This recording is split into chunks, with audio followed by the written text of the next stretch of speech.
स्वागत है आप सभी का दोस्तों आपके अपने यूट्यूब चैनल इंग्लिशानियत पर, जहां पर आज हम विलियम शेक्सपियर के द्वारा लिखे गए सोनेट सोनेट नंबर 18 को लाइन वाइज एक्सप्लेनेशन करने वाले हैं, जिसका टाइटल है shall I compare thee to a summer's day. दोस्तों, इससे पहले मैंने विलियम शेक्सपियर की बायोग्राफी पर वीडियो बनाई है और उनके बहुत सारे प्लेस पर वीडियो बना दी है और उनके कुछ सोनेट्स पर भी वीडियो बनाई है। तो अगर अभी तक आपने वो वीडियोस नहीं देखे हैं और आप वीडियो देखना चाहते हैं तो आपको डिस्क्रिप्शन में लिंक मिल जाएगा, या फिर आप प्लेलिस्ट वाले सेक्शन में जा कर के विलियम शेक्सपियर के बॉक्स में जा कर के वहाँ पे सारी वीडियोस पा जाएंगे, तो आप वहाँ से देख सकते हैं।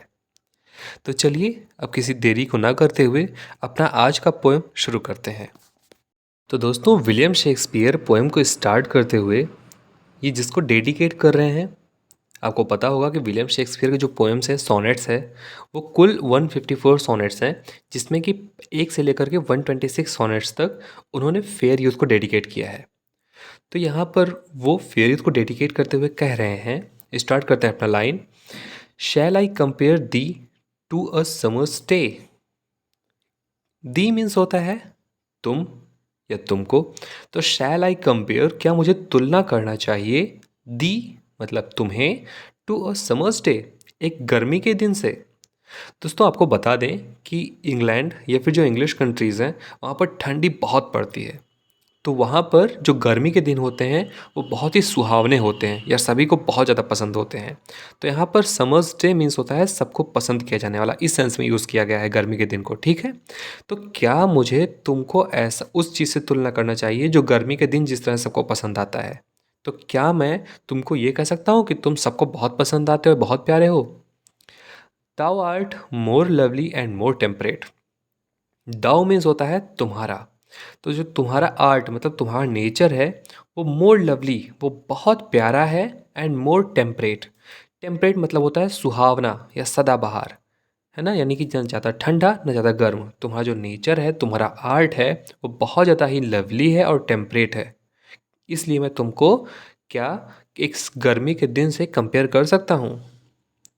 आगे वो बताते हैं, rough winds do shake the darling birds of May. यानी कि जो मई के महीने में छोटे छोटे बर्ड्स कलियां खिलती हैं, उनको रफ विंड्स, रफ यानी कि बहुत तेज़ जो हवाएं चलती हैं, आंधियां जो चलती हैं मई के महीने में, वो जो खिली हुई कलियां होती हैं छोटी छोटी, उनको शेक कर देती हैं, बहुत ज़्यादा हिला देती हैं, हिला करके रख देती हैं। And summer's lease hath all too short a date. And summer's lease, lease मतलब एक किराया होता है, लीज मतलब पट्टे पर लेना, है ना। और जो समर्स के दिन होते हैं, hath all too short a date, वो बहुत ही कम समय के लिए होते हैं। तो ये हमारा पहला स्टैंजा ख़त्म हो गया। अगली स्टैंजा पर बढ़ते हैं। अगली स्टैंजा विलियम शेक्सपियर कहते हैं, sometime too hot the eye of heaven shines. यहाँ पर ये गर्मी के दिनों की बात कर रहे हैं, और जो यहाँ पर द आई ऑफ हेवन लिखा हुआ है, ठीक है, eye of heaven, eye of heaven यहाँ पर किसके लिए कह रहे हैं, सन के लिए कह रहे हैं, सूरज के लिए कह रहे हैं। तो ये आगे कहते हैं, sometime too hot the eye of heaven shine. कभी कभी क्या होता है, जो सूरज होता है वो बहुत पूरी तरह गर्म से चमक रहा होता है। And often is his gold complexion deemed. Deemed मतलब धीमा पड़ जाना, गोल्ड कॉम्प्लेक्शन मतलब सोना जैसी चमक, एंड ऑफन यानी कि और अक्सर, तो और अक्सर उसकी सोने जैसी चमक कुछ धीमी पड़ जाती है। And every fair from fair sometime declines. ये बहुत ही अच्छी लाइन उन्होंने कही है। क्यों पड़ जाता है, क्योंकि एवरी सभी, फेयर फ्रॉम फेयर सुंदर से सुंदर, समटाइम्स कभी न कभी, डिक्लाइंस नीचे आ जाते हैं। यानी कि जो सुंदरता होती है इंसान के अंदर, फिजिकल ब्यूटी जो होता है, वो समय के साथ साथ ढल जाता है बाई चांस और नेचर्स चेंजिंग कोर्स अनट्रिम्ड। वो कैसे ढल जाता है, बाई चांस यानी कि चांस से ढल जाए किसी तरह से, या फिर नेचर जो होता है चेंजिंग कोर्स का, यानी कि समय के साथ चीज़ों के बदलने की जो प्रकृति का नियम है, उस नियम से कितना भी सुंदर इंसान कोई होता है, उसका कभी न कभी जो सुंदरता होती है, फिजिकल ब्यूटी है होती है, वो डिम हो जाती है। जैसे जिस प्रकार से जो द आई ऑफ हेवन है, सूरज है, कभी कभी बहुत चमकता है और कभी कभी बाई चांस वो उसका कॉम्प्लेक्शन धीमा पड़ जाता है। इस पूरे स्टेंजा का ये मतलब है। ठीक है, बढ़ते हैं अपने अगले स्टेंजा पर। अगले स्टेंजा पर विलियम शेक्सपियर कहते हैं, but thy eternal summer shall not fade. Eternal क्या होता है? इटर्नल मतलब जो कभी मरता नहीं है। ठीक है, अमर जिसको बोलते हैं। तो यहाँ पर कहते हैं, but thy eternal summer shall not fade. लेकिन जो तुम्हारे अंदर की गर्मी है वो कभी भी फेड नहीं पड़ती है, कभी भी धुंधली नहीं पड़ती है, न पड़ेगी। शैल है मतलब फ्यूचर की बात, कभी नहीं पड़ेगी। Nor lose possession of that fair thou owest. और ना ही तुम्हारे अंदर का जो पोजीशन है, जो कब्जा है उस खूबसूरती पर, वो कभी तुम्हारा पोजीशन नहीं ख़त्म होगा, तुम उस कब्जे को नहीं ख़त्म कर पाओगे। यानी कि जो फिज़िकल ब्यूटी होती है वो तो समय के साथ ढल जाती है, लेकिन तुम्हारी जो अंदर की ब्यूटी होती है ना, वो कभी भी ख़त्म नहीं होगी।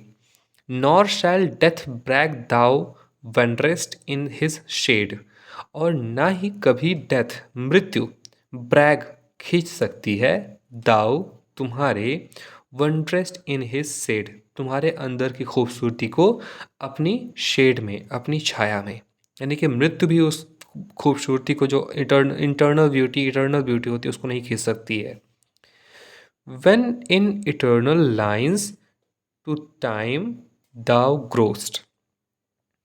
When जबकि in eternal lines, ये जो कभी न मरने वाली पंक्तियां हैं, ये जो कविताएं लिख रही हैं, उसमें to time thou growest, उसमें तुम हमेशा उभरते रहोगे, आगे बढ़ते रहोगे। यानी कि समय के साथ साथ तुम इन पंक्तियों में जीवित रहोगे और तुम हमेशा बढ़ते रहोगे। और कब तक बढ़ते रहोगे, वो अपने लास्ट की जो तो कपलेट लिखते हैं उसमें वो बताते हैं, so long as men can breathe. यानी कि तब तक तुम्हारी चर्चा होती रहेगी जब तक एक इंसान सांस लेगा और आई कैन सी, या फिर आंखें देख सकेंगी। So long lives this and this gives life to thee. और तब तक ये चीज़ें, यानी कि जो लाइंस है, वो तुम्हारे अंदर या तुम्हारी शरीर को जीवन, या तुम्हारे आकार को एक जीवन देती रहेगी। तो दोस्तों, यहाँ पे ख़त्म होती है हमारी आज की ये पोएम। आशा करता हूँ आपको पोएम अच्छे से समझ में आई होगी। अगर आपका कोई सजेशन है, कोई सुझाव है, तो आप वीडियो में दे सकते हैं। मिलते हैं अगली वीडियो में, तब तक के लिए अपना ख्याल रखिए। धन्यवाद।